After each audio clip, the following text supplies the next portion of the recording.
가난한 자는 이웃에게도 미움을 받게 되나 부유한 자는 친구가 많으니라. 이웃을 업신여기는 자는 죄를 범하는 자여 빈곤한 자를 불쌍히 여기는 자는 복이 있는 자니라. 악을 도모하는 자는 잘못 가는 것이 아니냐. 선을 도모하는 자에게는 인자와 진리가 있으리라. 모든 수고에는 이익이 있어도 입술의 말은 궁핍을 이룰 뿐이니라. 지혜로운 자의 재물은 그의 면류관이요 미련한 자의 소유는 다만 미련한 것이니라. 진실한 증인은 사람의 생명을 구원하여도 거짓말을 뱉는 사람은 속이느니라. 여호와를 경외하는 자에게는 견고한 의뢰가 있나니 그 자녀들에게 피난처가 있으리라. 여호와를 경외하는 것은 생명의 샘이니 사망의 그물에서 벗어나게 하느니라. 척 벤틀리의 부의 뿌리라는 책이 있습니다. 그 책은 다음과 같이 이야기를 하고 있는데요. 사랑하는 대상을 향한 자발적 순종으로 인해 인간은 때로 돈에 관한 세상 철학의 함정에 빠진다. 그리고 때로는 하나님과 그분의 말씀에 순종할 때만 알 수 있는 참된 부유함을 맛봄으로써 자유를 누린다. 성경은 그와 같은 연관성을 분명히 짚어준다. 우리는 살아가면서 이처럼 스스로 함정에 빠지곤 합니다. 그리고 이 함정은 우리를 안정감이라는 매력으로 유혹하고 있지요. 척 벤틀리는 그 중에 하나를 오늘 돈이라고 밝히고 있습니다. 돈을 포함하여 이 세상에는 안정감을 주는 함정들이 우리 주변에 수없이 많이 있습니다. 그리고 우리 그리스도인들도 그것에 빠져 허우적거릴 때가 있지요.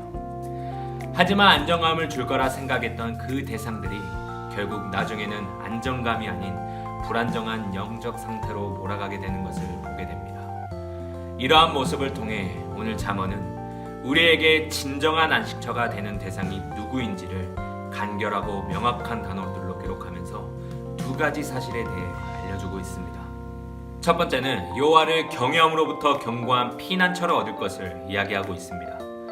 오늘 본문은 의인과 악인의 대조적인 모습을 소개하고 있습니다. 그렇다면 여기서 의인과 악인을 나누는 기준은 무엇일까요? 도덕이나 윤리, 선행이나 사회에 기여한 업적으로 나눈 것이 아닙니다.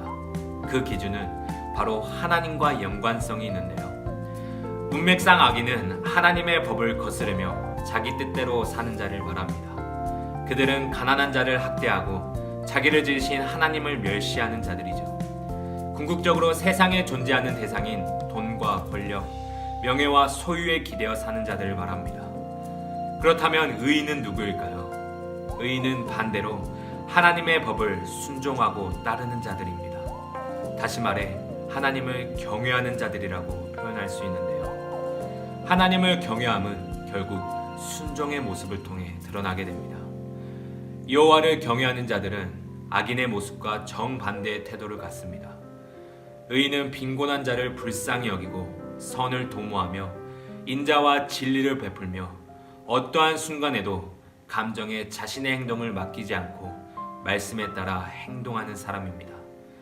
그런 자에게 오늘 잠언은 견고한 의뢰가 있으며 생명의 샘이 있음을 이야기하고 있지요. 결국 여호와를 경외하는 자들이 얻게 될 확실한 피난처, 영원한 생명의 샘에 대해 언급하면서 경외하는 그 대상, 바로 하나님께서 안전한 피난처이시며 생명이 되어주신다는 것을 말하고 있습니다. 우리가 살아가고 있는 세상은 갈수록 복잡해지고 있습니다. 그럴수록 사람들은 안정이라는 것에 목말라 하게 되지요. 그 안정이라고 하는 것은 개인의 안정, 직업의 안정, 가족의 안정, 재정의 안정 등이 있습니다.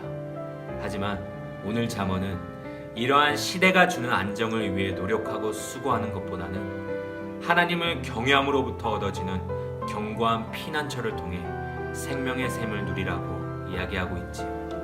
두 번째로 오늘 잠언은 하나님께서 공급하는 지혜를 얻으라고 이야기하고 있습니다. 우리가 살아가는 시대를 흔히 정보화 시대라고 말합니다.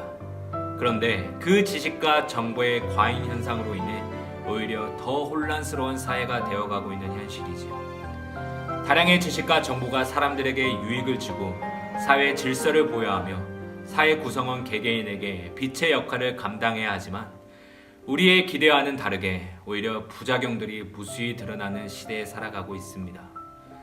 우리의 기대와 달리 지식과 정보가 사람들을 배반하는 사회이며 지식과 지식, 정보와 정보가 서로 맞대응하며 우리의 삶을 혼란에 빠뜨리고 있는 상황이지요.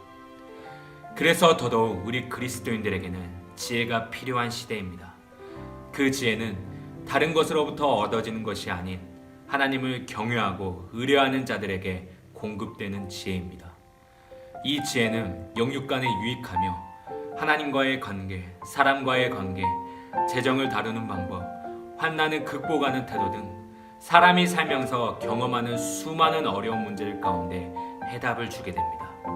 또한 이 지혜는 길을 잃은 자들에게 나침반의 역할을 하며 심지어 하나님께로부터 지혜를 얻은 자는 그리스도인들이 가장 경계해야 할 재물도 자신의 면류관으로 만들 수 있는 능력이 있다고 말하고 있지요. 우리가 인생을 살아가면서 경험이 부족해서, 지식이 부족해서, 노하우가 없어서 세상과의 방법에서 지쳐 쓰러지거나 패배하는 것이 결코 아닙니다. 그것은 하나님의 지혜대로 행하지 못했기 때문입니다. 하나님의 지혜를 얻기 위해서 우리는 순간마다 하나님께 간구해야 합니다. 그리고 그 지혜를 간구하는 자에게 풍성한 지혜를 공급하시겠다고 약속해 주셨습니다. 우리가 사는 시대는 그 어느 때보다 하나님의 지혜가 필요한 시대입니다. 세상의 지식과 정보, 상식을 얻는 것이 필요 없다는 이야기가 아닙니다.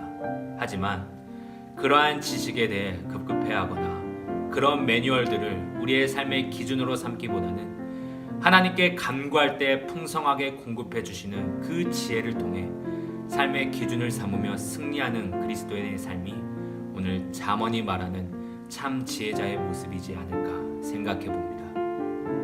사람은 누구나 어떠한 순간에도 흔들리지 않는 안정감을 추구하기 마련입니다. 하지만 많은 사람들이 돈과 권력, 명예 등 세상에 존재하는 대상에게 매력을 느끼고 그것을 통해 안정감을 찾고자 하지요.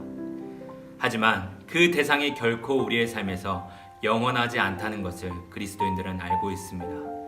그리고 오직 영원한 피난처이신 하나님만이 우리에게 견고한 안식처라는 것 또한 알고 있습니다. 이번 한 주간 이 말씀을 기억하시면서 하나님의 말씀대로 살지 않는 어리석은 삶이 아닌 말씀에 순종하여 하나님께 경외함을 보여드리는 의인의 길에서 그 지혜를 공급받는 삶이 되기를 원합니다. 그리하여 인생의 순간순간마다 하나님께 지혜를 구하며 그렇게 공급된 하늘의 지혜로 말미암아 이 땅에서 거룩한 승리를 경험하는 그리스도인의 삶이 저와 여러분에게 넘쳐나기를 간절히 소망합니다. 사랑의 하나님 아버지 감사합니다. 오늘도 우리에게 허락하신 지혜의 말씀을 통해 한 주간 승리하게 하여 주시옵소서. 언제나 하나님을 경외함으로부터 얻어지는 영원한 피난처를 통해 생명의 샘을 누리게 하여 주시옵소서. 세상의 안정만을 추구하는 삶이 아닌 하나님께서 공급해 주시는 지혜를 가지고 거룩한 승리를 이루는 지혜자들이 되게 하여 주시옵소서. 그리하여 항상 의인의 길에 서서 주님의 말씀 따라 순종하며 살아가는 모든 고등부 지체들이 되게 하여 주시옵소서. 감사합니다. 예수님의 이름으로 기도드리옵나이다.